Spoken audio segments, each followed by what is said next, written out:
Si vous êtes ici, c'est peut-être parce que vous traversez un deuil difficile, que vous avez perdu un être cher et que la douleur est encore vive malgré le temps qui passe.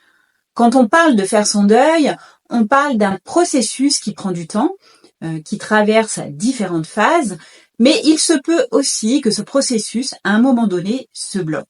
Plusieurs raisons peuvent expliquer ça, mais j'en ai identifié une qui revient souvent, et je dirais même tout le temps. Je vais prendre l'exemple d'une femme que j'ai accompagnée, qui avait perdu sa maman depuis plusieurs années et qui était bloquée dans la souffrance de cette perte. Et un jour, elle me dit, je peux pas lâcher cette souffrance parce que ça serait comme si j'abandonnais ma mère, ça serait comme si je la trahissais et je veux pas l'oublier.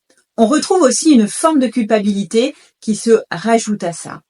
Et finalement, ce qui enferme dans le deuil, c'est la croyance que l'on a que la souffrance est le seul moyen de ressentir le lien avec la personne décédée et le seul lien possible. L'accompagnement thérapeutique va consister à ce moment-là à aider le patient à lâcher sa souffrance pour transformer ce lien vers quelque chose de plus doux, l'aider à ressentir que l'autre peut continuer à exister pour nous autrement qu'à travers le lien de souffrance. Alors personnellement, dans mes accompagnements du deuil, j'utilise fréquemment l'hypnose, en tout cas en deuxième intention, pour ancrer ce changement et aider le patient à transformer ce lien de souffrance en un lien plus positif. N'hésitez pas à me dire en commentaire les sujets que vous avez envie qu'on aborde dans ces vidéos et j'essaierai bien évidemment d'y répondre.